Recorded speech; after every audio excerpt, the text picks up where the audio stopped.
Hey, What's up? how we What's doing? up? What's up, guys? What's going on? Never any doubt. Never any What's doubt. Yeah. happening? Doc, I said when I was what's up? I hadn't heard from you, so I didn't know if you were running around with the kids or what was going on. But it's good to see you. That's exactly what I was doing. So yeah, here I am. But yeah, a shell of me is here anyway.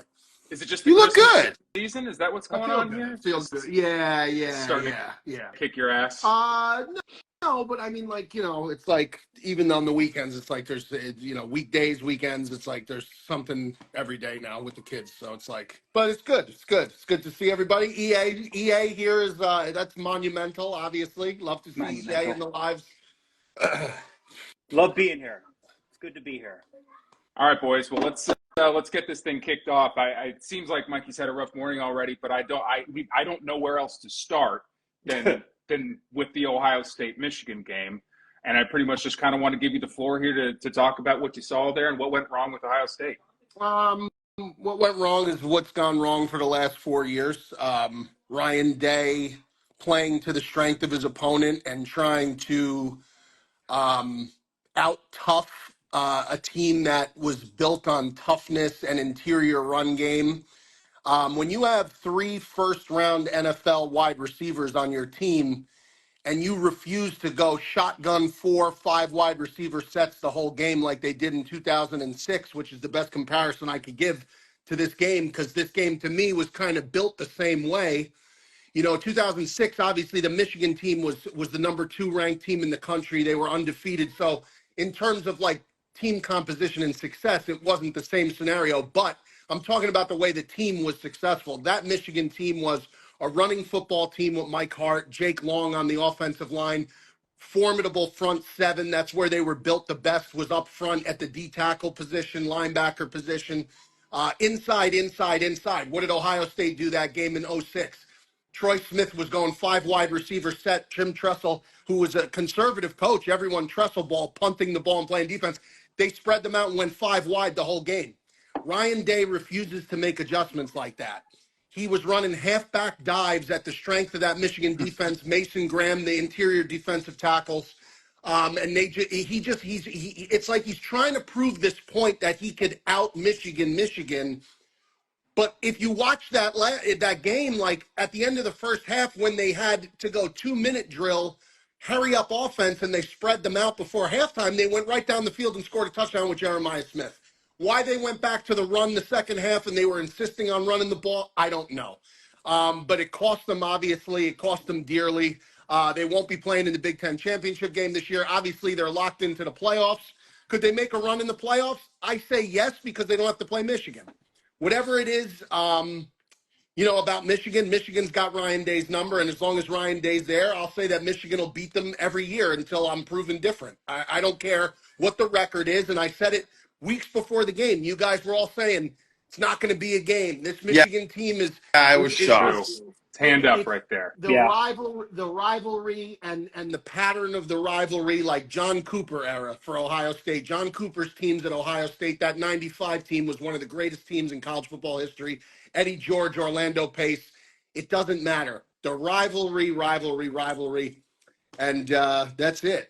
And One of Mikey the needs the worst muzzle. I'm trying to losses. explain the game, you fucking stunads. I'm trying I to know. explain the game.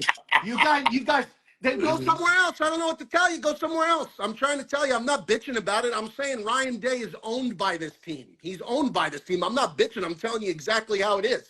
I think they can make a run because they don't have to play Michigan. But other than that, Ryan Day, another hugely disappointing outing against the big rivalry. Is So, Michigan going to own Ryan Day next yeah. year? Is that guy going to be? He's going to be coaching next year for you guys. So, in my opinion, Ryan Day should be let go of if they don't win the national title. I don't see what they're going to do with Ryan Day. It'd be one thing if Ryan Day has had a national title under his belt, and people will defend him and say he's won all these games, and his record is impeccable. It is. He's got. If you look at just the wins and losses, he's got an impeccable record. But the bottom line is, if you don't beat Michigan at Ohio State, that is the end all be all for, and it should be. I mean, that's what it's been forever. That's the history of the rivalry. And again, it's hard for people outside of the rivalry who aren't fans of the teams, who didn't play for the teams, who didn't go to school at these schools.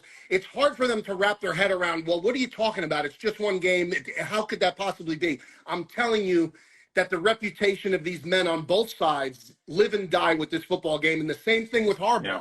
When Harbaugh was losing to Urban Meyer, he was under constant scrutiny every year when he lost to Urban Meyer. People wanted him out. Michigan people, they have short-term memory.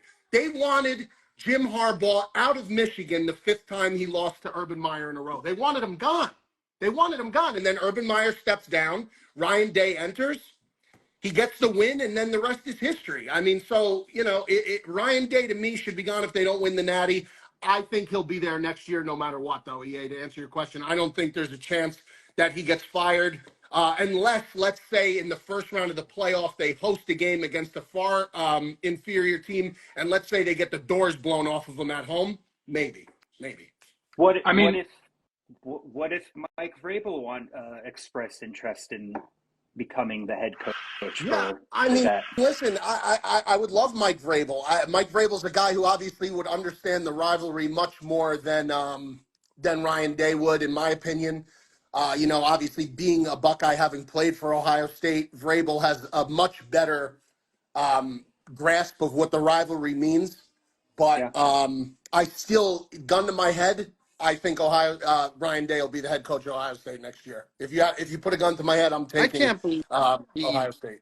Belichick's considering going to UNC. Do you guys That was crazy. Well, that seems to be a play for his son to take over at some point. It seems like there's some sort of deal set in place where Bill comes in for a couple of years, and then his son, what's his son's name? Steven, right? His name's Steven Belichick. Still in the NFL. Where's he? I know, but that seems to be Seattle. Is he in Seattle? No, he's in Washington, right? Yeah, he's in Washington. Okay. I think. Yeah, but real quick, going back to Ohio State, Mikey, the outrage about Ryan Day is clear. He's obviously doesn't understand everything that you basically just said. Do you put a little bit, maybe 10%? Give me a percentage on some of the blame going to Will Howard, because certainly that was not one of his better games of the year. A couple costly mistakes. I mean, how much do you put on him, or is it all Ryan Day? 35, maybe 35, 40%. Here's the thing. I think when Will Howard got hurt, they tried to take his helmet 2 times away from him on the sideline. And there's not going to be any further investigation into it because college is a lot different than the NFL. But the bottom line is I think Will Howard played with a concussion. I think and that's not an excuse at all. It's not an excuse at all. I think Will Howard played with a concussion, but with the play calling, I don't think it would have mattered no matter what, if he was healthy or not. That second interception was horrific, but that was after he took that big hit. I don't think he was right, but again, I don't think it matters. The play calling was so cowardly and abysmal, settling for field goals when you got those kind of weapons. Ohio State should be going for it on 4th down at a similar rate to what the Detroit Lions go for it on 4th down. Ryan Day should take a page out of Dan Campbell's book in terms of aggressiveness. And I'll just say to the Jet, who's a very big fan of this program. Jet, it's great to have you here as a fan of the program. Yeah. It's not an excuse though, Jet. So just here, from the host to the fan, just letting you know that it's not an excuse. All right. Jet hates Ohio State. Man. I know he does. He says the fans are scumbags. I'm not even sure how much I don't know where he got Ohio that from, State. though. I think it's been elevated ever since Mikey's entered his. Yeah, I think so too. Wait, I gotta ask a question. Dickie Gass is in here, and he always goes up about the Gamecocks. Is he a South Carolina fan? He is, because he went to a game this year, so now he's a South Carolina fan. And I respect that. All of a sudden, he's like the biggest Gamecocks fan. Gamecocks so random. They're a scrappy team. Gamecocks had a really nice season. If Alabama had lost, there's a possibility that they could have snuck in. Yeah, and I think listen, big win last week. In terms of annoying fan bases in college football, like the fan bases that everyone seems to hate are the ones of the most successful programs. That's the way it goes. So, a lot of people can't stand Alabama fans. They can't stand Ohio State fans. They can't stand Michigan fans. They can't stand, Clemson fans. Like, that's kind of the way it goes in college football. So, We'll see. We'll see what happens. But there you go. There's Jets parlay of the day. Oh, For Yeah, those there's of you parlay guys Jet down in time. Oregon, money line. Put it in. money line Put it in. parlay. I like That's that. Oh, I like that. you don't hate that is his. That's one of his tick. You know what that is? From one Oh, non-excuse I guy to sure another, do. I understand the Jets. No, that's his. What do we call that? His parlay. What do we call that? Where he takes all the favorites. Oh yeah. We had a Well, isn't it just it's just the money line parlay? I think. no. We had a term for it where we had the. He said it one time on He the said show. it. Oh He my god. said it week one for the NFL season. It got obliterated, and I haven't paid a whole Oh, lot we of attention to call it it the since. chalk The chalk parlay. parlay. Yeah, that's right. He literally That's right. takes That's right. all favorites, but doesn't take the spreads But and just goes but money this isn't line all for chalk. all. Yeah, Yeah, Jed even that's said it. not. This one's not all chalk. It's not chalk because Georgia's a dog. Yeah, Georgia's exactly. a dog. Oh, they're playing Yes. Texas. Oh, they're Yeah. playing Texas. That's I right. tell you what, though, I mean, a lot of people are. It Killed feels them like all the money's last going on time. Georgia because Georgia is currently ranked in the AP top 25, which is concerning. Georgia killed them last time too. By the way. They did. Tough to beat a good team twice. I mean, I think Western Kentucky found that out last night against Jacksonville State. They had beaten them literally last week, and then they come into Jacksonville this week and they lose by like 40. So, I mean, it's tough to beat a good team twice. But, I think that'll be a close game. Georgia just to me is like they're so unpredictable. You don't know what you're going to get out of It's Georgia, true. out of Carson Beck Yeah. specifically. You don't know what Carson Beck is going to show up. But Georgia's certainly the talent, the championship pedigree, Kirby Smart. But on the other side of the ball, I'm a Sarkisian guy. I like Sarkisian a lot. So Yeah. we'll see. I think it would behoove Texas to mix in Arch Manning a little bit, especially they get goal line. They go goal line package with Arch Manning. I like when they do that a little bit. I'm normally not for taking the quarterback out. I think it screws the rhythm up. But I think Arch Manning is so talented that I think it would behoove Texas to stay on that path and mix it up with Arch a little bit when they can. Yeah. By the That way, would be Pop, you nice. see that? Someone in the comments, this Tanner kid said that there's a Duffy's bar that has better wings than Brass Ring. Okay. Well, we'll have to I figure that think out. now Tanner. We'll get back to you. we're gonna have to look. There it is. We're gonna have to. This is a Yeah, great there it sports is. bar and wings better. I don't know if that. I've heard the turtle is good. The Thirsty Turtle's Turtle. okay. Have you been there? Turtle's That's okay. It's not the that's brass. a chain, isn't it? Thirsty Turtle. It I might think be. there are a few. I've never I heard think of it's Duffy's though. I'm gonna have to check. I think there's can't- there's a couple Thirsty Turtles in New Jersey. I'm almost positive that that I've been to one. It's also not a totally obscure name that they could be totally unrelated. Bob just is with a similar absolutely firing in the comments saying it's not true. So name. This guy has been here probably the whole time, but he wouldn't have said a damn thing until we started. maybe he does. About wings. That's watch the Sportsmen, Pop. That's it. He claims he does. I'd like to think he does. He seems to. There's one episode in particular that he loves more than any other episode that'll continue to Oh, go back let's to. no, we're But not we won't going talk there. about that. We won't talk about that. But anyway, let's stay on the topic of Georgia. We were just talking about him. Obviously, these games we were talking about happened a week ago. We did our best. We couldn't get an episode out, so we're doing it this week. Let's go back and talk about Georgia Tech. Obviously, 8 overtime game, thrilling game. Georgia pulled it out, but that was another kind of opportunity where you don't know what Georgia you're getting, and they probably made that game into a much larger deal than they needed to. Gentlemen, what did you guys see from that? What's your takeaway? My takeaway is that these rivalry games. I mean, you saw Michigan just beat Ohio State. They're something that they're not like normal games. I feel like the spreads almost like the way that the college football has gone this year, the season, almost would want to take all the underdogs in those rivalries because they're all being played so tough. And Georgia Tech literally looked unbelievable. They looked so good. I think that might have been the game of the year, if I'm being honest. I mean, it's not hard to call that, but it was just a game that Georgia had to win, and it looked like they weren't going to win it. And that could be, to me, I don't know what you guys think, even though it wasn't like against a huge opponent, a win like that coming from behind with a deficit like that and fighting that hard to win to keep the season alive and your playoff potential alive, that might be enough to propel Georgia to really start making a splash now and really being a tough team to beat. That's my take of all of this. I don't know what you guys think. I agree with you in terms of those rivalry games. I think evidence was last weekend with multiple games, like we were talking about the earlier one. It's like you're seeing spreads that are 20 or multiple touchdown, multiple score games, outrageous. and you could just throw those out the window. It seems like with that, I mean, who would have thought at the beginning of that Georgia game that it would go to the lengths that it did? So I agree with you on that. It's just you can throw spreads out, totals out, and stuff like that on some of those games. It was a crazy game. Yeah, the quarterback from Georgia Tech, King, he deserves all the credit in the world. I mean, what a ballsy performance from him. He did literally everything he could to keep that team in there. And again, like Joe had said, like Joe said, and like I said weeks ago, when it's rivalry weekend, you could throw out all the records. We've seen it before in the Iron Bowl. We've seen it before in the game, Ohio State, Michigan, multiple times. We've seen it before, Georgia Tech, Georgia. This is nothing new. Florida State, Florida. These games, like, it just, the records just don't matter. Like, the Egg Bowl, like Mississippi State, like these games just, it doesn't matter. These teams literally, the whole year is predicated on one game, really. Like, yes, those big games during the year, of course they're important, and of course that's what everyone's focused about. But once they get to a certain point and they know they're a week away or it's the week of, all bets are off and everything's out the window. So that Georgia Tech game, I wish there wasn't that 2-point conversion rule in college overtime. I like the old college overtime rules where you get the full possession from the 25 as opposed to the 2-point conversion.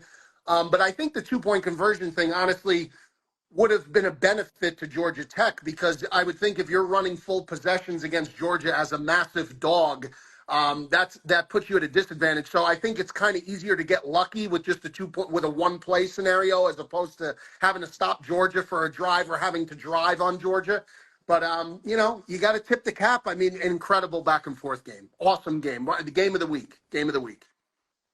One guy saying game of the year, another guy saying game of the week. Oh, I mean, Regardless, it's a lot of fun. definitely in contention for game of the year. There's no doubt about it. No doubt. I also think the Alabama-Georgia game earlier in the year might be the other one that I would say. That's the other one I was just going to great say. game. That was a great game. Yep. That was all right, gentlemen. Well, let's, for one more segment here, stick with Georgia. We've got the SEC championship game today, 4 o'clock Eastern. Georgia, Texas. We touched on it briefly. Texas is favored by 3, over under 50.5. What are your predictions? Yeah, for me, tough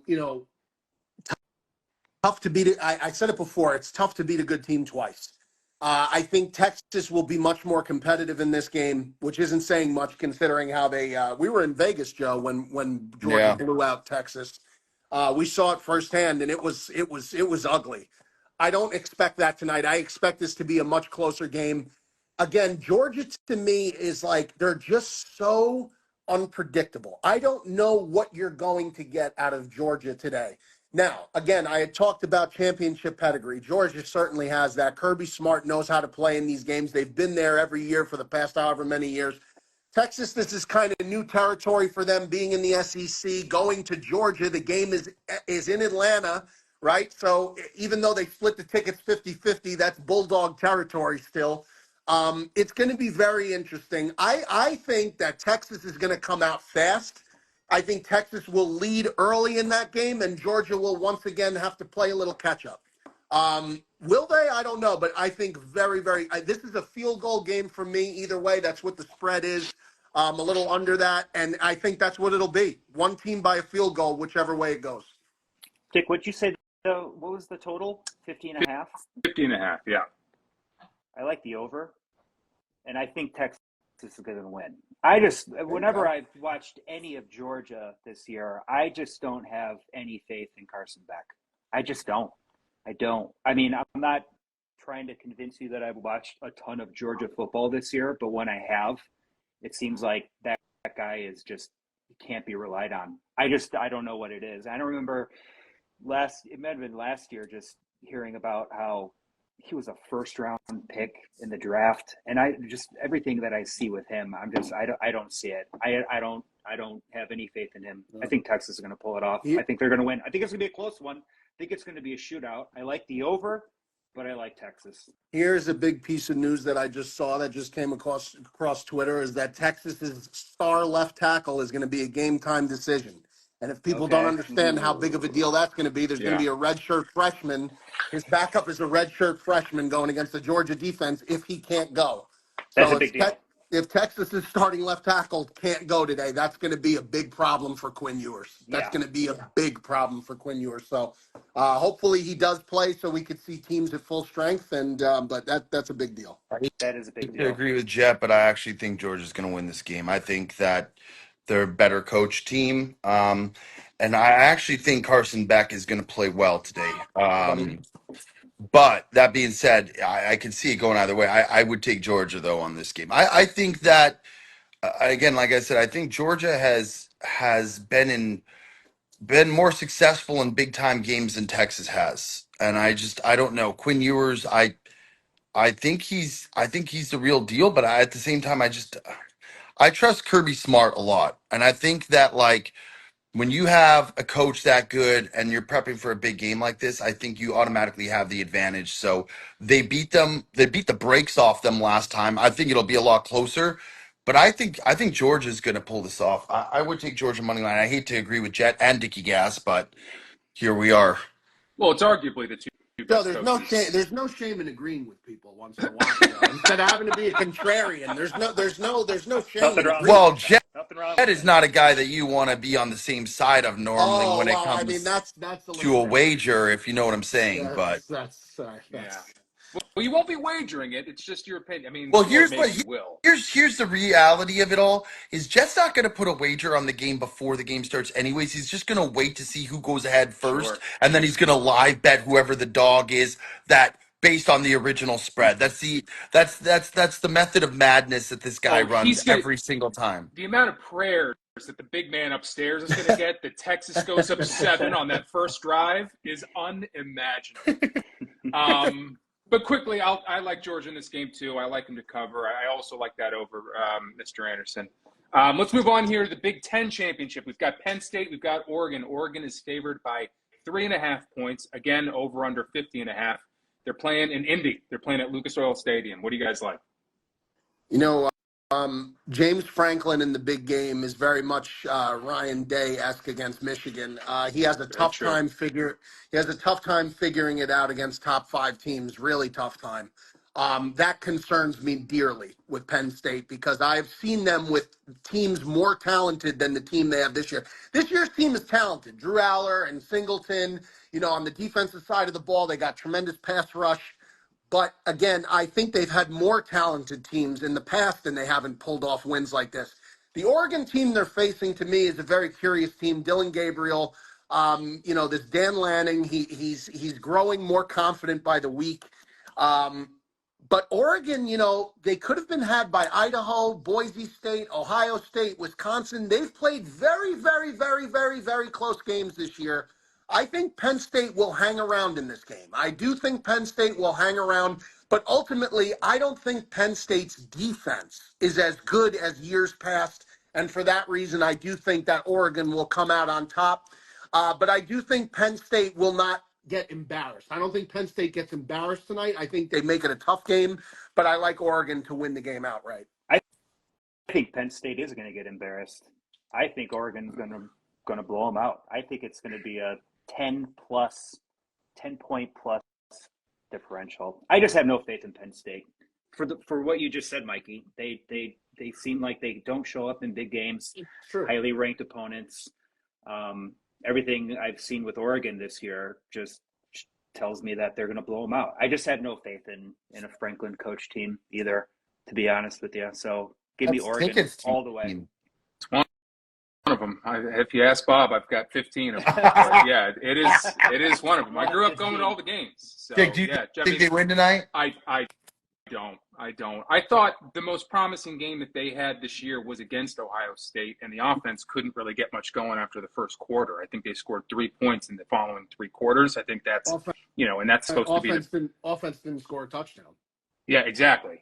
And that's concerning because it's probably one of the more talented offenses that Franklin has had since he's been there. Yeah. I agree with Mikey that the defense is not like previous teams that he's had, which is even more concerning against the Dylan Gabriel and a high-powered Oregon offense. I kind of am more leaning towards Mr. Anderson, thinking that they're going to lose by possibly 10 12 points. I mean, it could be even higher, but we'll see. I don't trust that guy. I'm taking Oregon minus the I don't 3.5, and I like the under on the 50.5. I don't know if it's just me, but I don't feel like Oregon is as good as people make them sound. I think they definitely got to be ranked number one because they were undefeated and they beat Ohio State and they've won all their games. But I feel like if there's any team that's going to have a major letdown in these playoffs, I think it's going to be Oregon. I just don't think they've been there for so long. I don't know how they're going to handle. I think that they win tonight, but I'm looking forward. I don't think that they're going. I don't think they're going to be in the national title. I just don't. I don't think so. I think you're You know, right. They could get upset in the playoffs by I think another team. I think that's definitely a possibility. I just don't think it's this Penn State team. Not in this game. to me, if I'm Penn State and I'm James Franklin, man, I would finally just say, look, you're in a position now where they probably didn't think that they were going to be in. They probably did not expect to be playing in this Big Ten title game. They probably thought Ohio State, like most of us, would beat Michigan and that it would be Ohio State, Oregon, and that they were just going to make the playoff and they were going to. Now they're in a position. Why not just say fuck it and let it all hang out and let Drew Aller listen? Drew Aller, people don't understand. Drew Aller was one of the most highly touted quarterback recruits in the entire country. Not just for Pennsylvania, the entire country. Drew Aller was a 5-star recruit. Why not just open it up and let it fly, man? Just open it up and put the pressure on Oregon. Turn it around on them. Why doesn't Penn State go hurry up instead of going methodical, trying to go, tit for tat down the field? If I'm Penn State, man, I am going spread, hurry up, going down the field and letting Aller just go out there and let it all hang out. You have nothing. Penn State has nothing to lose. They will make the playoff either way. If they lose this game, they'll make the playoff. Who cares? Let it fly. You got nothing to lose. You got nothing to lose. I've wondered that all year, Mikey, and Now's the time tick. I think that Franklin is so used to having a running team that this guy just had a Ferrari pull up in the Ford dealership. Yeah. Nothing wrong with Fords. Fords are great. They've had plenty of great seasons, great cars. But this guy, like you said, there you go. But this guy is a 5-star recruit. He's very talented. And I just think they're so not used to airing it out. They have not done it in the last 5 years. You brought this offensive coordinator in from Kansas for this game. Let this guy take the wheel.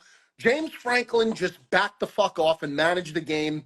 Let this offense just let the kid sling the rock. That's it. Just open it up and let him go. Now's the time. Now's the time. You got nothing to lose, Penn State. You're playing with house money. It's a good point. You're playing with house money. It's a good point. We'll see. We'll see. That game is either going to be close or Penn State gets blown out. I don't see it going any other way. But let's quickly move on to the ACC championship game, and then we'll get into the NFL. Clemson is playing SMU in Charlotte. SMU is favored by 2.5 points, over under 55.5. Gentlemen, what do you like there? Say that again. What's the spread? It's so Clemson's playing SMU. SMU's favored by 2.5 points, playing in Charlotte, over under 55.5. Clemson had a terrible loss last week to South Carolina. But I still think that they're a good team. Klubnik to me is a really interesting guy because there's moments where he looks really, really good, and then there's moments where he looks like he doesn't belong on the field. Like it's that last drive, the interception, very Carson Beck-esque. There's a lot of QBs in college football like that now this year. Howard, another one. It's just he's a guy who there's times where he will literally pick the team up on his back on a drive and run and pass and make all the plays. And then there's times where he looks lost and he's throwing picks and he looks terrible. But I do like Clemson. I like Clemson in this spot. I would take Clemson with the spread. I agree with you. I think Clemson, just from experience factor, I don't know. I can't lie to you and say I know a ton about either of these teams or both of these teams, so I'll go with Clemson on this. Mikey? Yeah, I mean, listen, SMU has had an incredible year. Really, they've been one of the most consistently hot teams in terms of covering the spread. They've been one of the best teams in the country week in and week out. I like them a lot. I like them a lot. I think they're going to score. I like the over in this game. I tend to lean towards the over in this game. To me, the difference is going to be Clemson brought everyone back and avoided the transfer portal for this very reason in this very game, to win the ACC championship and to go to the playoff. Dabo had that. As much as I really don't care for Dabo Sweeney, he has incredible playoff and big game experience. This team is very heavy laden with seniors and returning guys who have been with Clemson for a very long time. So I would love to see SMU win this game, but my gut tells me that Clemson's going to win the game. Again, I'll be rooting for SMU, but I do think at the end of the day, Dabo and that experience and all these guys returning and the cohesiveness of that team will prevail in a shootout, which I'm hoping for a shootout. Yeah, that's what they're thinking, over under 55.5. Give me Clemson in that one too. All right, gentlemen, is there anything else we want to talk about college football-wise before we move on to the NFL? Is there any burning topics? You got the other.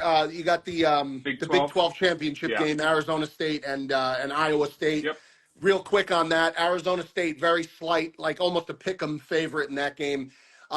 If you're not familiar with either team, and maybe you're not, watch this game and watch the running back for Arizona State, Cam Scatterbo. Cam Scatterbo is one of the more fun guys in college football to watch. He runs like his hair's on fire. Reminds me a lot of this guy from Stanford back in the day, Tick. You remember the running back from Stanford? With Andrew Luck? White kid, running back. Toby Gerhardt. Oh, was he Stanford? Oh Toby my Gerhardt. God. He reminds me of a better version of Toby Gerhardt. Kid never goes down at first contact ever.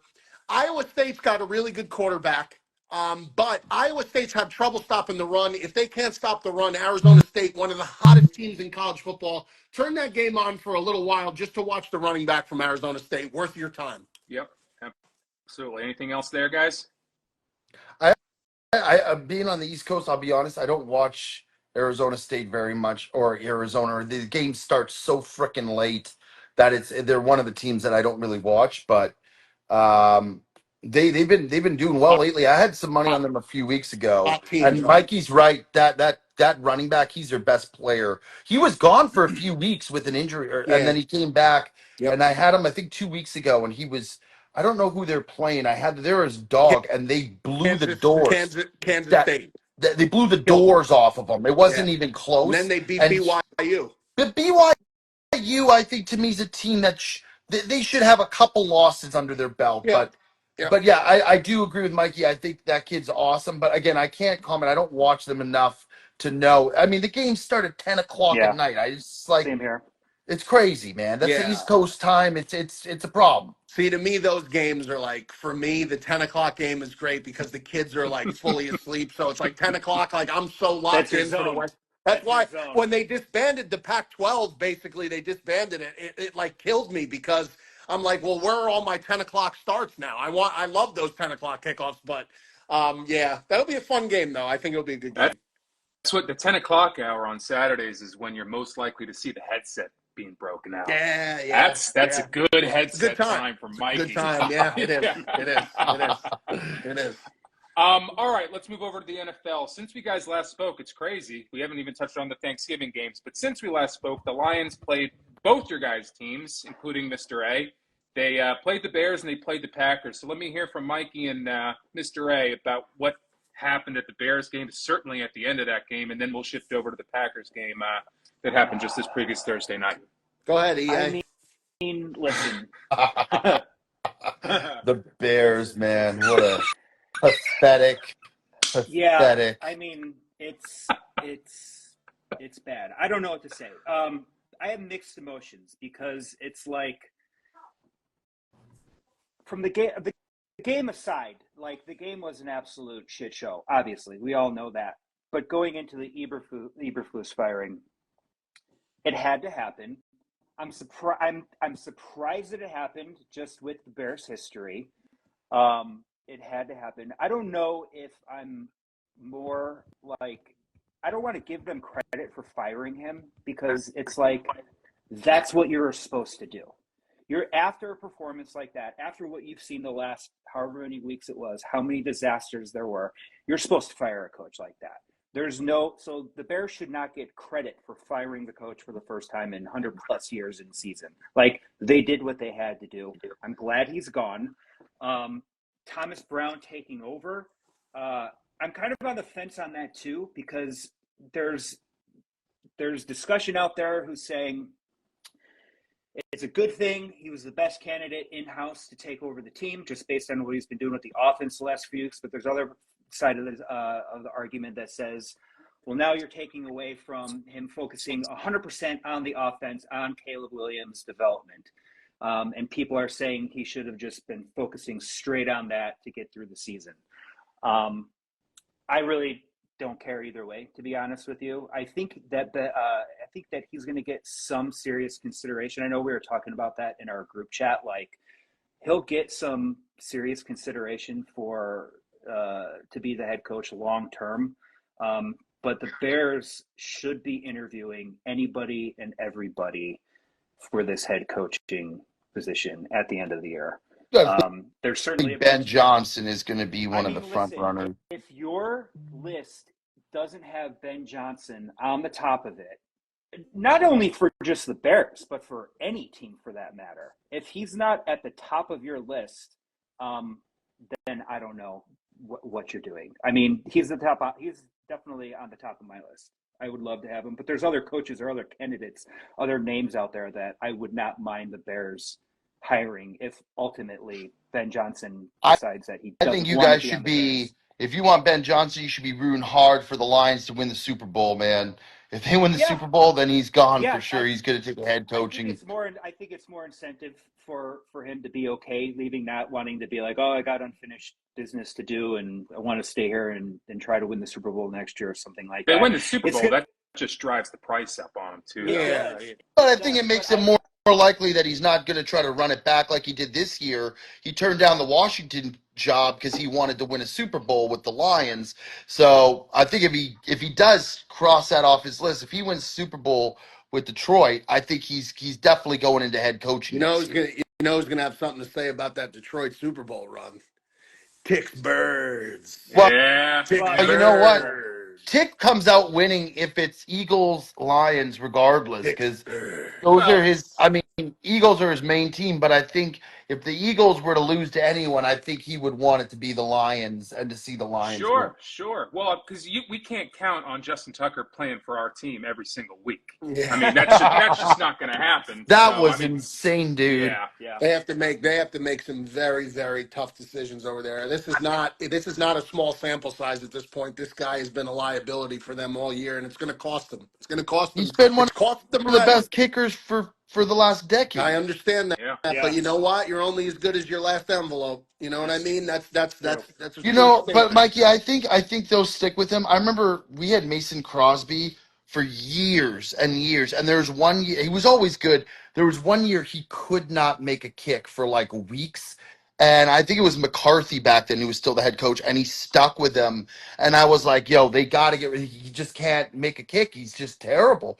And they went through that year, and then he got out of that funk, and he was great again. But I don't know why it is with kickers that they're either like – another guy is your favorite, Mr. McPherson. He's either like the greatest kicker or the guy can't make a kick to save his fucking life. I hate him. But it's almost like they're almost like they get in their own heads, and they can't figure it out. It's crazy. Butker went through some woes, too, there for a while. He had a tremendous season, and then he started – it's like they get the yips. Yep. It's crazy. It's yeah.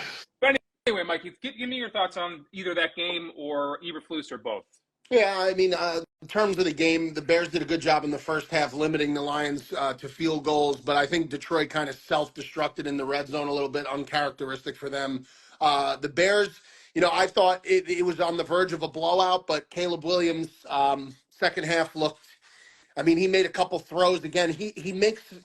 I mean, you could see what's there with Caleb. It's there. Like, I have not seen any quarterback for the Bears in.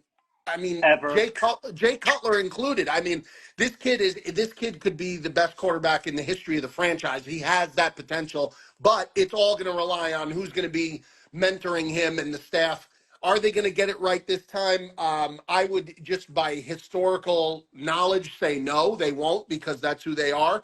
I hope I'm wrong.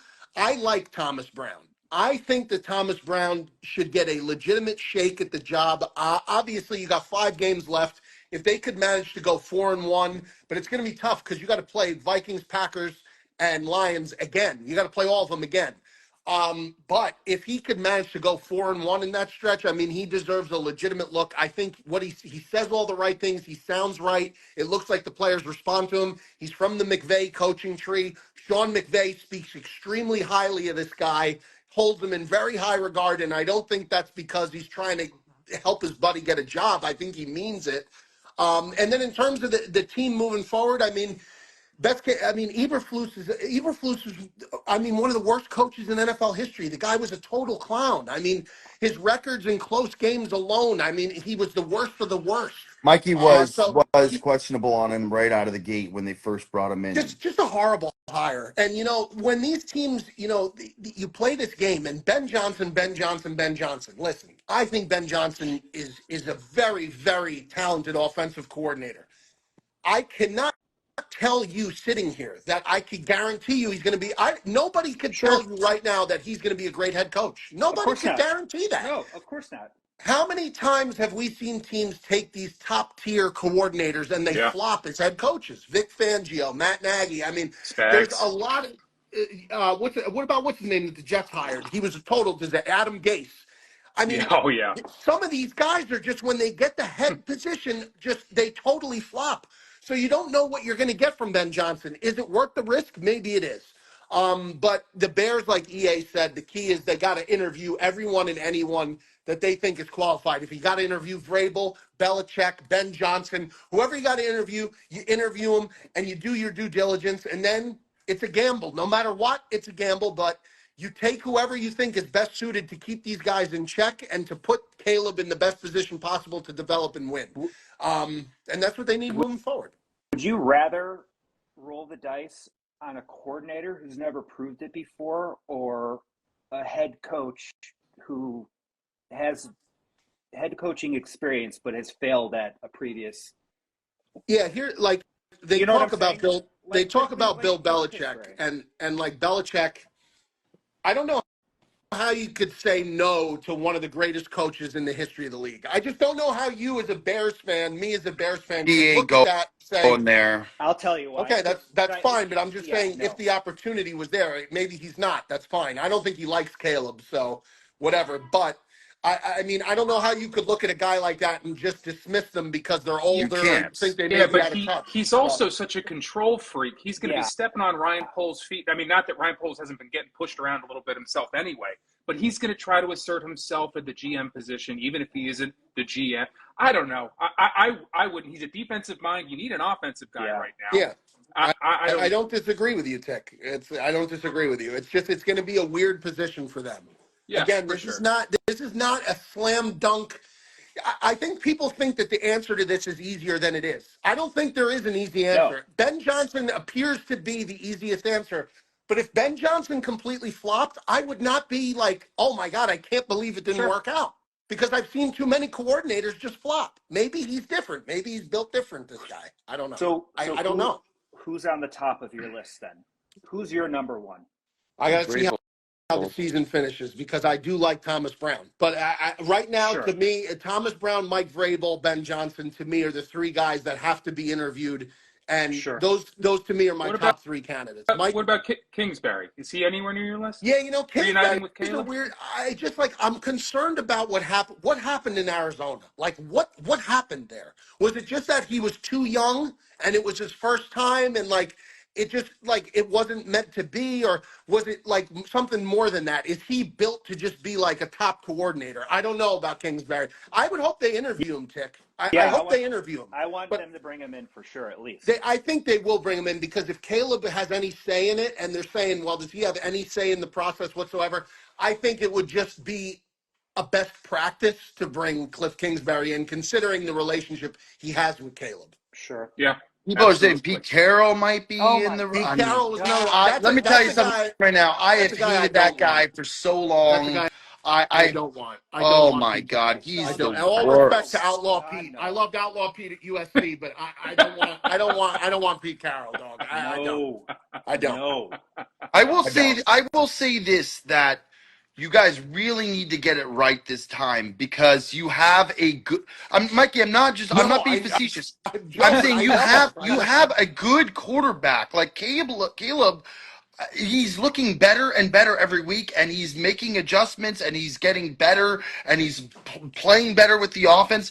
So you really need to get this guy a coach that can help get the team right, that can help get a winning mentality back, I like know. Dan Campbell did with the I Lions. know. Because I think like you guys have had. I'm not trying to trash you guys, but you guys have been losing for so long now that it's almost like you have to have a shift in the That's right. entire locker room. That's You right. need the guys to buy in on a coach, and you need them to believe what he's telling them. And that's exactly what happened with Dan Campbell. And now you see they are winning games they used to lose all the time. They're winning them, and that's the biggest thing. Is it starts from the head down. So you really need to get it right. If I mean a good quarterback like that comes by only once so often, and you guys have still a good defense. I feel like you guys are a good team. I really do. I'm not. Yeah, Sure, too. they have a good team. You know, their offensive line needs a total revamp, but other than that, I mean, the trenches, they're just weak in the trenches. That's their main issue right now, and it needs to get fortified. But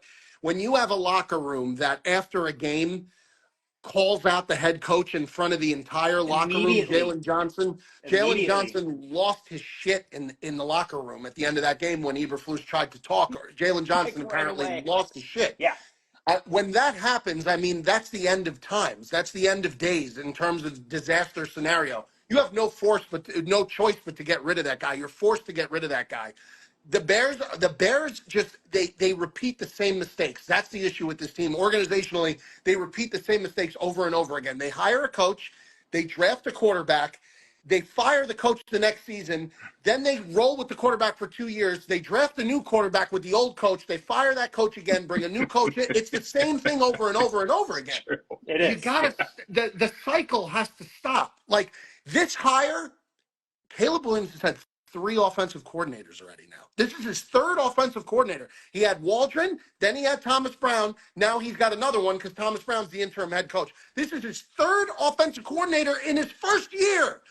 This hire has to be the end all for Caleb. You cannot continue to do this. You cannot continue to repeat the same cycle of mistakes and expect things to change. That's the definition of insanity. Doing the same thing over and over again, expecting a different result. The buck has to stop here. They got to nail the hire. Again, though, easier said than done. It's easier Sure. said than done. Yeah. Also, someone mentioned it earlier in the comments, and I agree with that at the time. Obviously, it's easy to Monday morning quarterback, but obviously the coach is 99% of your issues. But going back to that last draft, why you guys took Roma Dunze over an offensive lineman when you needed one? And you already had a guy like it's not like you had no wide receivers. Obviously, he's a big help. I don't think he's had the best year, but Caleb's going to be running for his life, dog, and he already is. You a lot of thought into it. Obviously, going to the coach, but you need some bolstering on that offensive line. If they don't spend their first 3 draft picks or 4 draft picks in this next draft on defensive linemen or offensive linemen, then there's a problem. Yeah, But I cannot see them not. They have tremendous draft equity this year. They're going to have a top 10 pick more than likely. most likely, They're going to have 2 second-round picks because they still got the second rounder from the Carolina trade. That Carolina trade is still paying off. Yeah. They have a ton of money in free agency that they could still use. To your point, Roma Dunze, I think they must have had Dunze ranked so high on their big board that they couldn't fathom the idea of not taking him at that pick because they had him so highly ranked. Maybe they had him over Neighbors and over who knows how they had him ranked.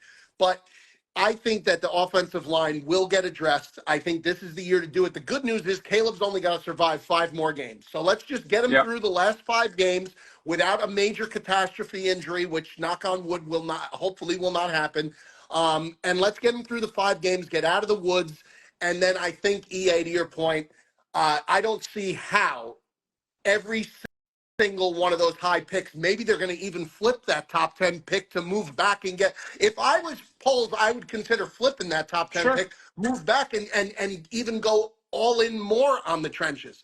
The only thing that's interesting is they are in a position right now with where they're drafting where Mason Graham could be a real possibility for them. And the prospect of adding Mason Graham to the interior of that D-line with Jervon Dexter and Montez Sweat is something that I don't think you could pass on, because Mason Graham to me is that good and that talented, but he's not going to go like top 5 because he's not an edge guy. He's an interior guy. So the only guy that I would say goes over an offensive lineman for the Bears is Mason Graham if they're in the position to get him. But I happen to think that the Bears may win a couple football games before this year's said and done, because the clown is out of town. Yeah. I would agree. I would agree. I think they may win a couple games, for better or for worse for them in terms of They might beat the Packers down the stretch. I'm going to tell you this. I think they're going to beat San Francisco tomorrow. I really Well, do. I really yeah. do. That's I really do, Joe. That's a depleted That's football. what I would hope that's part of it too, Tick. I think they're gonna give San Francisco a tough game. All right. I really do. Well, let's shift focus here to last Thursday's game. Joe, the Lions, you took an L from them as well, but obviously a lot more promising things to take away from that loss. Josh Jacobs looks like the best pickup from the offseason. What'd you see? Well, upset? Second to Saquon, maybe. I mean, okay, that's true. Sure. I listen, this Packers team is really good. I said it before, though. I said on the Sportsmen a couple times, I think the Lions are the best team in football. I don't think that changes. People are saying, oh, their defense is people need to realize they had 13 players missing on defense. And quite frankly, what's his name? Ex-NFL player, their defensive coordinator. Aaron Glenn from the Patriots. He's doing a tremendous job. They brought Jamal Adams was playing. You saw Zadarius Smith was making plays. They had guys who they're just plugging in who looked great.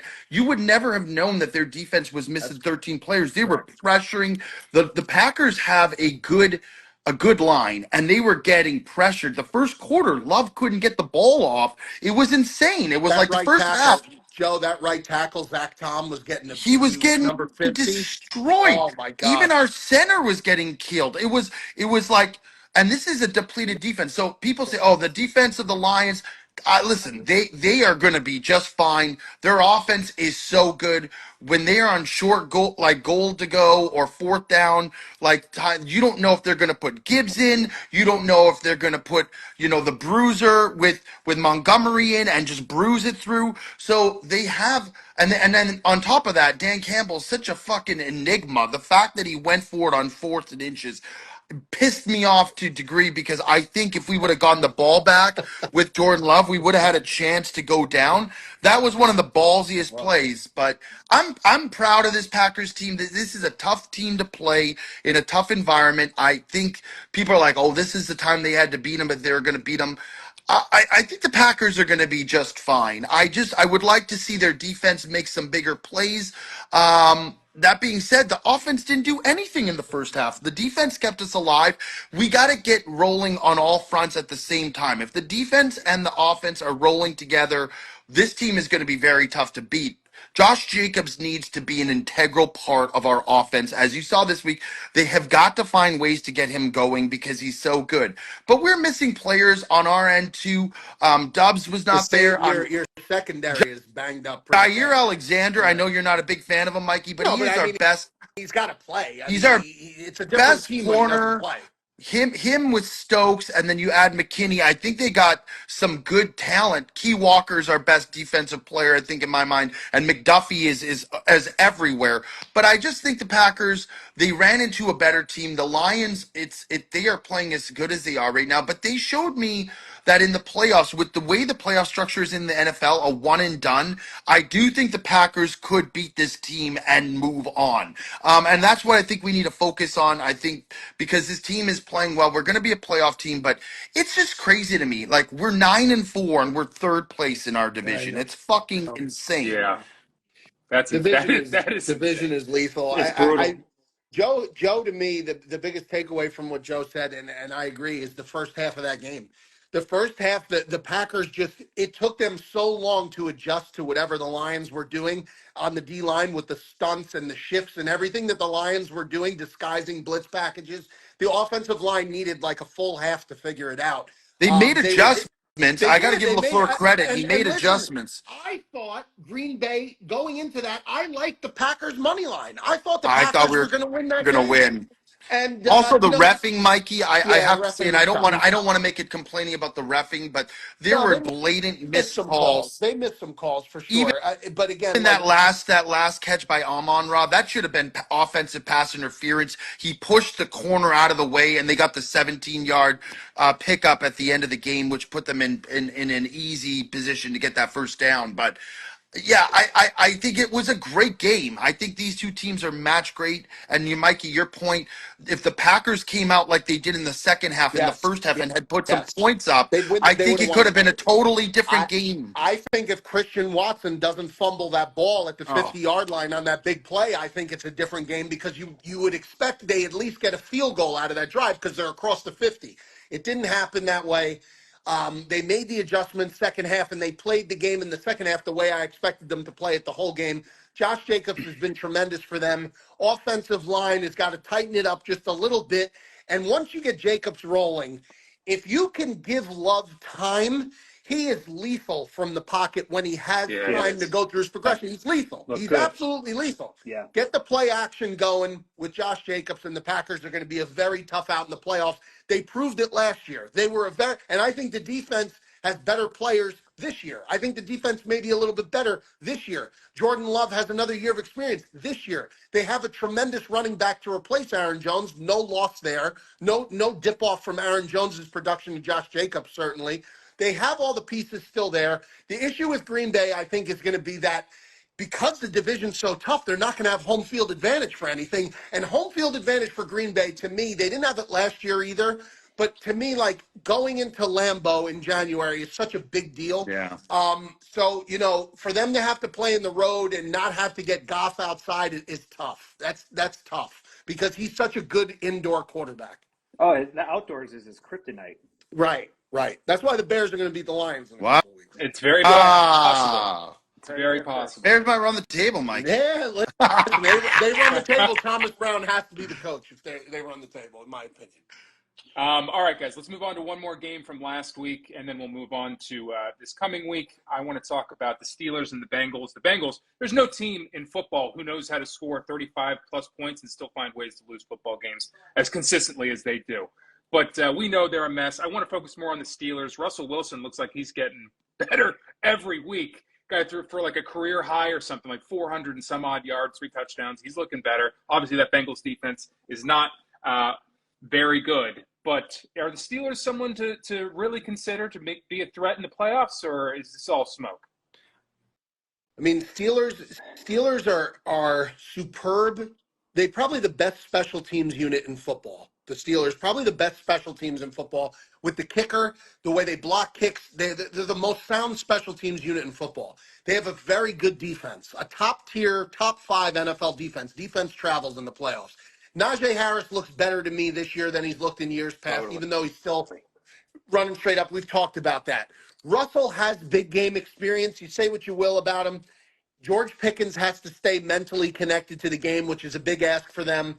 It's just hard to take stock in a game against the Cincinnati Bengals because I think that the Cincinnati Bengals defense is one of the worst defenses I've seen in the last 20 years.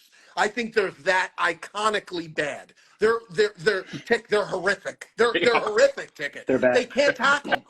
They can't tackle anybody.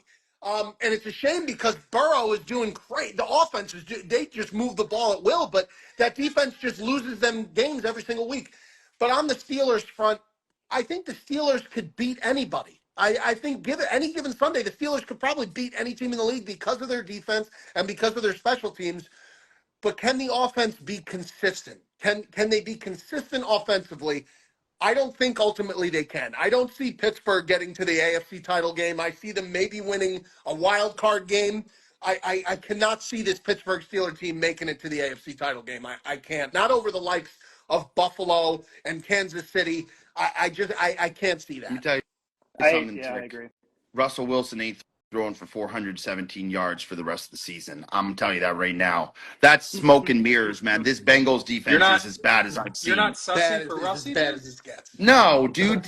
Listen, this team is offensively challenged most of the time. Like, Yeah. they're struggling. I will say this: Najee Harris the last couple weeks has been running really hard and has looked better.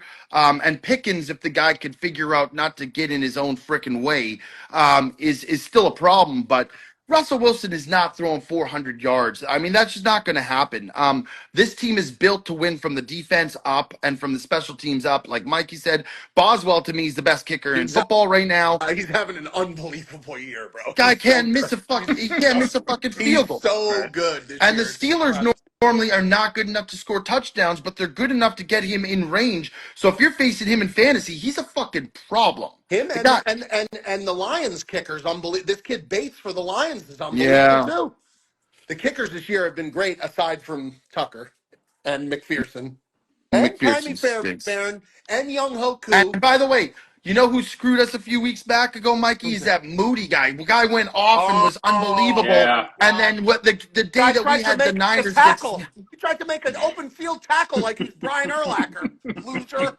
kickers, That's a Michigan man. kickers could be my problem of the week in the Bill and Dumb show this There you week. go. Yeah, There you go. you can really go in on kickers, man. Refs and kickers. Joey D has a big. Well, because old like problem. there's no other position where you're so impactful with such little playing time. Like you're either the fucking man or you're just dust, and Yeah, it's it's tough. no in between. It's tough. It's tough. It's tough. All right, gentlemen, let's move on to week 14. We'll go over some key games. We won't go over all of them, but if I miss one and you got a hot take on them or you just want to touch on it, you let me know. But let's start with the Jets, who are heading to the Dolphins.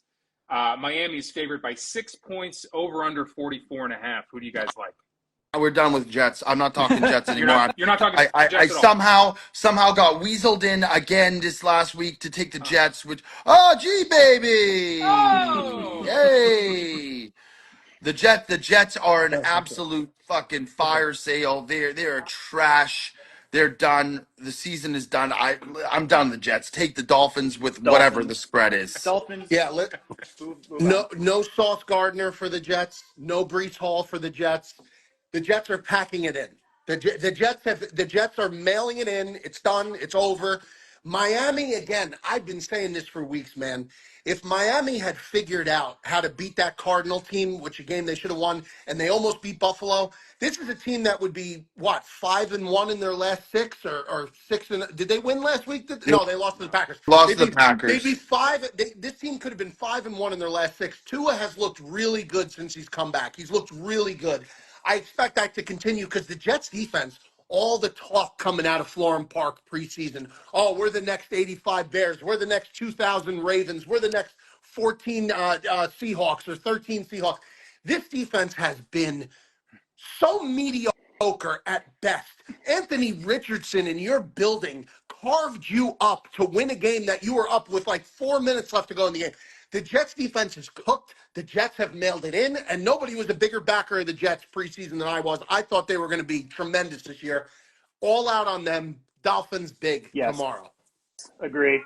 Dolphins. Especially games in Miami, too. You know what happens when these AFC East teams go to Miami, dog. They get ripped. It's true. Look at the little Bubba. Look at the Poochie. I gotta say, though, the biggest disappointment on the Jets is Brees Hall. I don't understand why. I mean, maybe it's because they have no passing attack, but Brees Hall has gone to a nobody, man. And he's so talented. Yeah.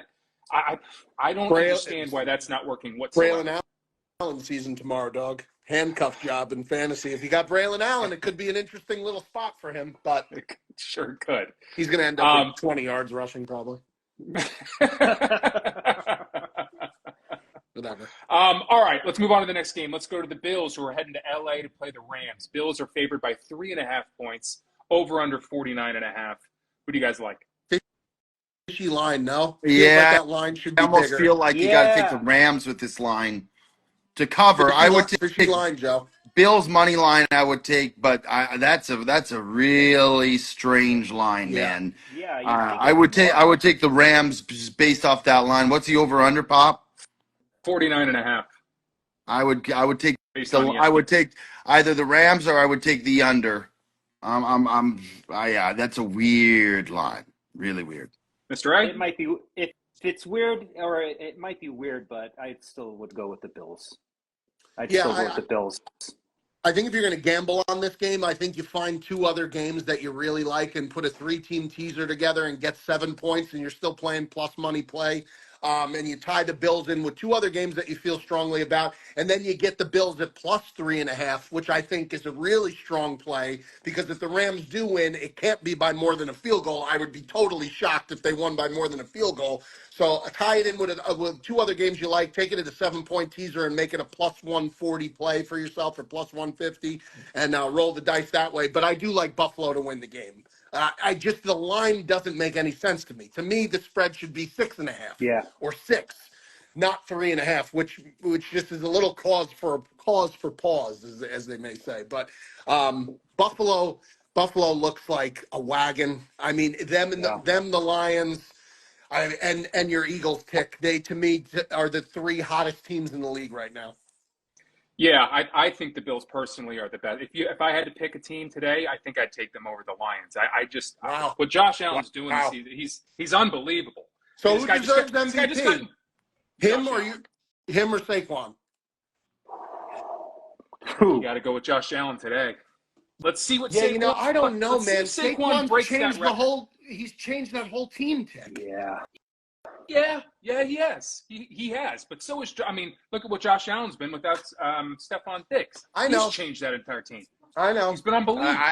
And James Cook. I mean, the whole team's just been lights out. I think it's going to be a great MVP race down the stretch, and I think it is between Saquon and Josh, and it's going to be really fun because every week you wonder, well, can Saquon do it again? And it's been months now. Every week, this guy, every week, and against Baltimore at home. I know they haven't been the greatest defense this year, but at home their run defense has been staggering. And once again, this guy, he's different, man. He's just a different guy. If Saquon can continue to do exactly what he's done all season throughout the rest, should win the MVP. He can finish out this way. He should. Yeah. I agree.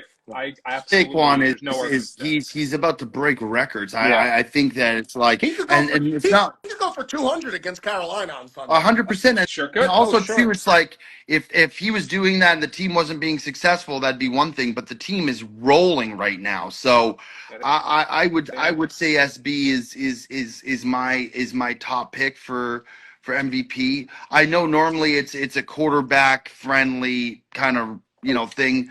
Listen, I will say this: whoever wins, both friends of the program, Saquon and Josh. That's pretty sweet. I just am of the opinion if Josh Allen keeps going the way that he's going, Saquon has to break that record to win it. I think if he doesn't, I think that's where he's going to run into a problem. It's just a quarterback league. Yeah, I agree. I hope he I gets think it. I think Saquon's over under rushing yards this week is like $1.15 at minus money. Wow. Which I mean you don't ever see that in the NFL. You don't see guys except outside of like prime Derrick Henry, you don't see guys get their rushing totals set over 100 yards and you have to lay juice to take the over. Like that doesn't happen. Like so Saquon is having an historic year. And to Tick's point, Josh doesn't have that alpha number one. Maybe people want to say Amari Cooper, but Amari Cooper just got into town and he didn't play the first week, whatever. He's got two really good tight ends. James Cook has been tremendous, but it's going to be a fun race down the stretch for sure. I think Saquon deserves it, but I think Josh will win it. Yeah. That's just ultimately what I think. But I just think there's no way around it if he does break that record. If he does break the record, I agree, Tick. I think they have to. Yeah. You have to give it to him if he breaks the record. Yeah, of course. All that to say, I'll take the Bills minus 3.5. I'm just not going to overthink it. I agree that it's a fishy line, but give me the Bills minus 3.5. Also, if you're still taking my picks at this point in the season, it's a big mistake. So I'm on here to do what we do, but by no means do I want you to take my picks. It's just we've seen what happens there. All right, let's move on to the Chargers, who are taking on the Chiefs. The Chiefs are favored by 4 points. They're in Kansas City, by the way, over under 42.5. Who do you guys like? This Chiefs team, every week I'm just waiting for the bottom to drop out, man. I mean, I needed a 13-point teaser for the Chiefs to win last week. A 13-point teaser for the Chiefs to cover the 1 point. And by the way, they probably shouldn't have, because I don't know what happened on that last call. There was a false start, but it wasn't a false start. Wild. It was one of the wilder finishes. I mean, it just always seems like everything falls the right way for the Kansas City Chiefs every single week. Every single week. The Chargers are a tough team. The Chiefs have had problems with the Chargers covering the spread against the Chargers in the past. I think 4 points is too much. I'm going to take the Chargers getting the 4 points. Give me the Bolts. I agree with you. I think that 4 points is a lot. I like the Chargers getting the 4, but still ultimately probably losing this game by a field goal. Yeah, or one. the Chiefs will somehow win. It's going to fall the Chiefs' way, one way or another. It's going to be something that happens at the end of the game. But I still like the 4 points. Fuck it, I'll go with the Chiefs this week. Mikey's right. It's like week by week, you don't know what you're going to get. It's crazy, man. It's like every week, it's just like, what are we doing here? That's why, to me, they find ways to win as often as the Bears find ways. That's right. They're the opposite. Right. The Bears are the opposite. They're the losagami. The Chiefs are the winagami. Exactly. But also, they're not as bad as the Bears, but the Chargers have pretty historically found ways to fumble the bag too. But I like the Chiefs to win by 3 points, so give me the Chargers to cover in that game. Give me the Chargers plus the 4. Those are some of the bigger games of the week, guys. Do you guys have a game of the week? Is there a game you guys want to talk about? Yeah, I'm going to take the Bears as my game of the week plus 3.5 against San Francisco. I really am. I know I'm setting myself up for a problem, but give me the Bears plus 3.5 at San Francisco. No Trent Williams, Nick Bosa doubtful. Fourth string running back they got from ShopRite playing for San Francisco this week probably. I just think that the Bears respond. Traditionally, teams, when they lose their head coach, that first game without the head coach, they're usually very well prepared and play very high up for the new guy. I expect that in Santa Clara on Sunday. Give me the Bears plus the 3.5, and I just expect a big performance from this team with Eberflus gone. I think they're going to play their balls off on Sunday. I really do. Also, a mini bye for the Bears, I think, is nice. They have the extra days of rest. San Francisco coming all the way from that Snow Bowl in Buffalo on Sunday night. Not a lot of downtime there for San Francisco coming all the way back to the West Coast. Bears off a mini bye. I just think this is a spot for the Bears. I'm sorry. Go ahead. It was Bears. I'm making notes so I can put it on the graphic. Plus 3.5. It was Bears? I think that's what the line is at. Yeah, Bears plus 3.5. Yep. Gotcha. Sure. I'm going to try to make amends for my game that I got blown out last time when I took the Cardinals when they played the Seahawks, and I'm going to run it back this time at home. I'm taking the Cardinals. Listen, get off the Cardinals. The Cardinals are this year's Colts for Joey D. No, but it's not. It's actually not. It's the Seahawks. I don't believe in this team at all. I don't believe in the Seattle Seahawks.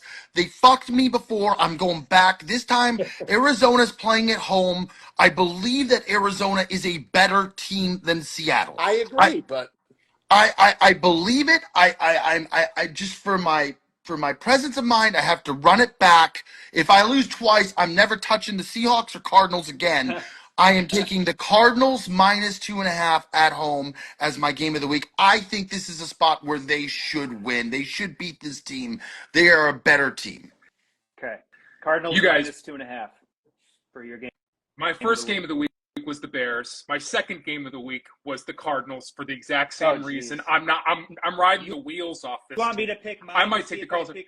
You to see if go and see if you take. I got another one lined up. Okay, my game of the week was going to be that Bills Rams game. So what was it? Was it Bills minus 3.5? So give me the Bills minus 3.5. Okay. Everyone is picking NFC West games this week. Everybody's on the NFC West this week. That's it. Dick, you should take the Dolphins against the Jets. I was considering it, but I'm going to go a little bit riskier here. I'm going to take the Falcons to cover 6 against Minnesota. Wow, the pop. He's calling Kirk Cousins' revenge game. Yeah, sure. All right. They're in Minnesota. The horn's going to be blowing. It's going to be. You're going to get surf swag Kirk Cousins out there. I think so. I think so, too. I don't think they win the game. I think they cover the 6, though. I don't think the Vikings have been blowing teams out either. I think they've started to cool a little bit. They're still winning football games, obviously, but they don't look like that team the first 4 or 5 weeks of the season. That Falcons team is such an enigma, man. It really is. If anyone knows Minnesota Viking football, it's Kirk Cousins, bro. You know what I I'm just saying? hope he doesn't throw another 4 picks. I'm leaving him on my fantasy squad. I'm hoping to God he figures it out. Yeah. This guy is so frustrating. I dropped him earlier in the season, Mikey. The first game I dropped him, he put up 36 fantasy points. Pick him back up. He's like mediocre. Last week, 4 picks. He was like 2 fantasy points. Guy drives me nuts, Yep. man. Yep. So take that's Falcons +6, right? That's correct. Falcons +6. So you guys out there, if you're still watching, might want to consider taking the Vikings. They might rout them. It's just the way that's probably going to go. All right, gentlemen. Well, I think Mr. Anderson has some viewer questions, and then we can get out of here. Yeah, let's do some viewer questions here. First up, we've got a question from Cameron Bailey. What does a perfect day off look like for each of the sportsmen? I don't. Mikey's already. I'm not even going to say anything. Fucking ridiculous. Just an absolute trap question, that one. Every day is a wonderful day. I'll finish and lead with It that. is. See, that's the right answer, Joe. That's just the right answer. Yeah, ideal day off for me. It depends on the weather. I guess in the wintertime, I'd like to start the day at the gym, but like not on an alarm clock. If I don't have to wake up to an alarm clock, that's the ideal start to the day. So automatically, day off, no alarm clock, wake up at my own leisure, make the kids some breakfast, go to the gym, come back. Maybe go out for a nice little lunch. I'm a big lunch guy. I like going out for Yeah. lunch if I have a day off. So I like that. I'd rather have like a big lunch and like just have a small dinner at home and go out for the lunch. So I would do that. But in the summertime, if the weather's nice, I do like, I like to hit the links a little bit now. I've been doing it for, year and a half. So if I could get time to actually get out and play early morning golf, like an early round, that's an ideal day for me too. So very simple for me. Mikey doesn't get days off. He gets 10 p.m. on Saturdays. That's what he. That's a great time too, though, Tick. I'm not complaining about that, dog. I'm not complaining about that.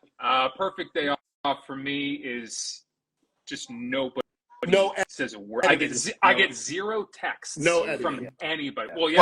Well, and then when he's he's not in a great spot, he just mutes the chats anyways, so he still gets no text So, anyways. but like, Tick, what if the text isn't like work related? It's just like, hey, Tick, what's up, bro? I just don't want to talk to.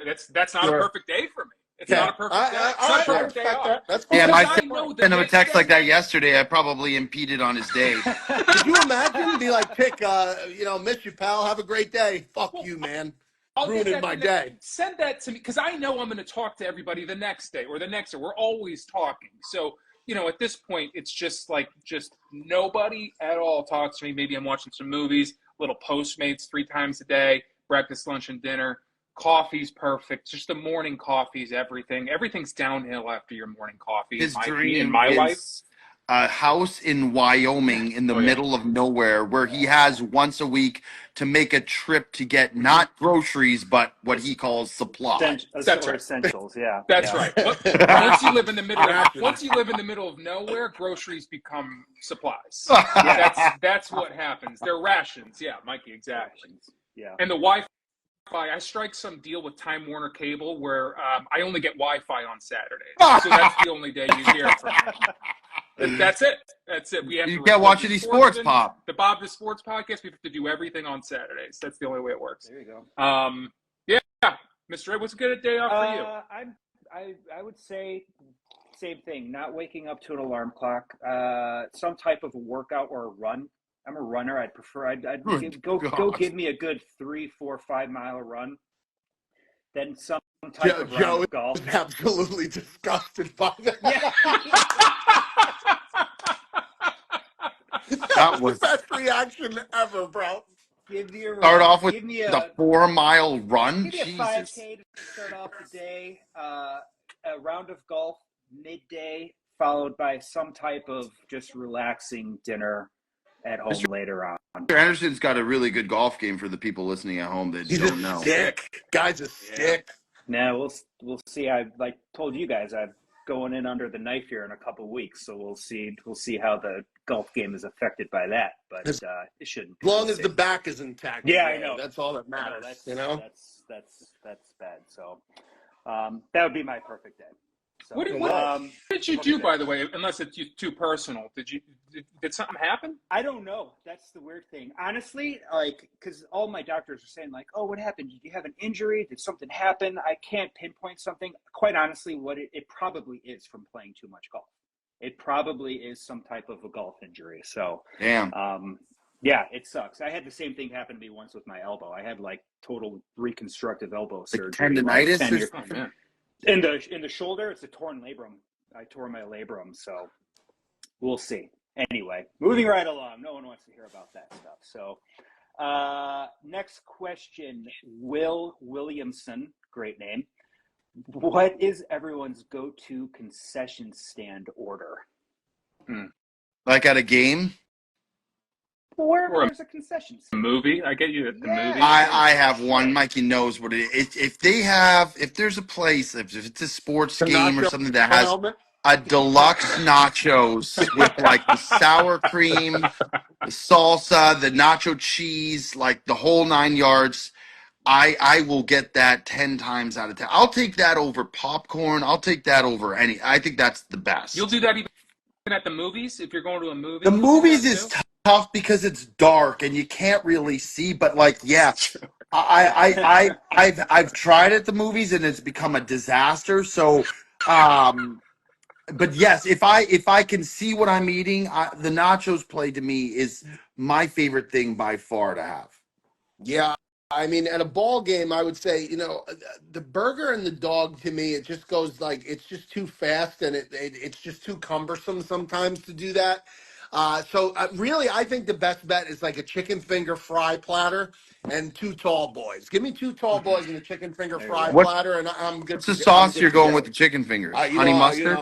I'm a honey mustard guy, Joseph. You know that. You got to You know dabble with like honey mustard and then throw a little barbecue on the side just Well, for Oh, that's like a the absolutely. change Yeah, up. that's the I could Chick-fil-A fuck with that. sauce. Yeah, I Is could when you fuck mix with the that. two. Yeah, That's what Chick-fil-A sauce that's is. real nice. It It Real is. nice. It's a nice. It's a nice touch. Some people would call it a nice touch, Pop. It's a very nice. It's a nice touch. I at a ball game, I'll go. I think I think the dog is extremely overrated. I like a good Italian sausage. That's a great play. The premium. Oh, Correct. yeah. Yeah, absolutely. Or if they don't have it, just give me a brat. I need something thicker. Would they give you that measly little? It's ridiculous. Even the Dodger bun- dog, Pop? Oh, the Dodger dog's one of the worst in the game. It's the most overhyped concession stand, sporting concession stand item there is. It's this measly little It's long. It's long. it's long. And it's bread too. It's almost you're just getting the bun. I don't know. I hate it. So give me the Italian sausage. At the I'm with you, movies, Tim. I like going large popcorn, layer the butter, layer in jalapenos, then give me fruit snacks, maybe some milk. Will you duds. fuck with like a bag of peanuts, like the peanuts you got to crack? Yeah. At a ball game? Yeah. Oh, Ball game? yeah. I will. Me You know who too. does Me that is too. Bob always gets Yeah. peanuts. I love that. I love that, man. I don't care. It'll look like a peanut shell mortuary right in front of my by seat by the end of the third day. inning, you're just stepping on those Yep. guys. Oh yeah. Like the Exactly. round. Yes. You You used ever to been be to one of able those at Five restaurants? Guys. I have a funny story. You ever been to the restaurants where like you go and they give you peanuts and they throw the shells all over the Yeah. Yeah, floor? it's Yeah, like yeah, round, yeah. round, low I carb. went once like years ago when I was younger with like my family. My dad was like, "What the hell is going on here?" So all the peanuts we ate, he put them in like the bag, he collected them all. He gives them to the server. She goes, "Oh, thanks very much," and just dumps them on the floor. My dad lost his shit. He's like, "We're getting the fuck out of here." It's a man of Oh, logic, Mr. DeMar. Is a man of high intelligence and logic, that man. Very He really specific is. man. He's a problem solver, that guy. Yeah, in Wants more ways than one, physics. unfortunately. That's what I'm saying, dude. He's a problem Yeah. solver. He's been trying to He find a lot of he doesn't problems. need any nuts on the floor. He doesn't need that. No, he's a tough enough time trying to solve me. That's the ultimate problem, Mikey. You're like that problem that no one can solve in Goodwill Hunting. That's right. I'm like a There's only one way mystery wrapped in a riddle that's boxed in an enigma. That's Isn't right. that what they say? That's right. Really quick, my concession stand order, I like to get something that I'm not necessarily going to have at home all the time or readily available. So it's simple. Give me a hot pretzel with nacho cheese sauce. Oh, That's good. Oh. I just It's a good play. That's- give that. fuck with the mustard with it as well, or no? Listen. You guys know at least a little bit about some of my weird eating habits. Mustard is so disgusting.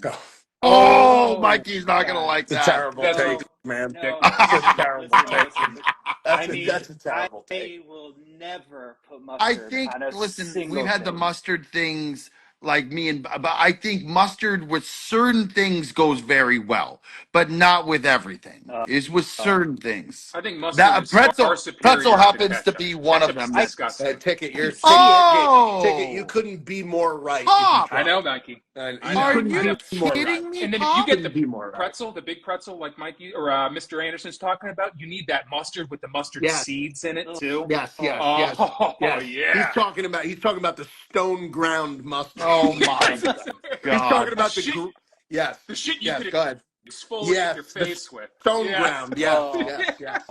Yes. Great call, Tick. Great call. I can't do it. I just can't do it. I can't do it. You guys want to do one more question quickly? Let's do one last one and then wrap it All up. right, we got one more here. It comes from Steve Scholler. Which team needs to make their throwback uniforms permanent? The Philadelphia Eagles. Those are the Kelly sickest Greens are jerseys. The jersey with the helmet combo is so fire. I would go with that. And my second pick would be the Tampa Bay Buccaneers, the pewter orange. That's a good Yeah. one. I agree.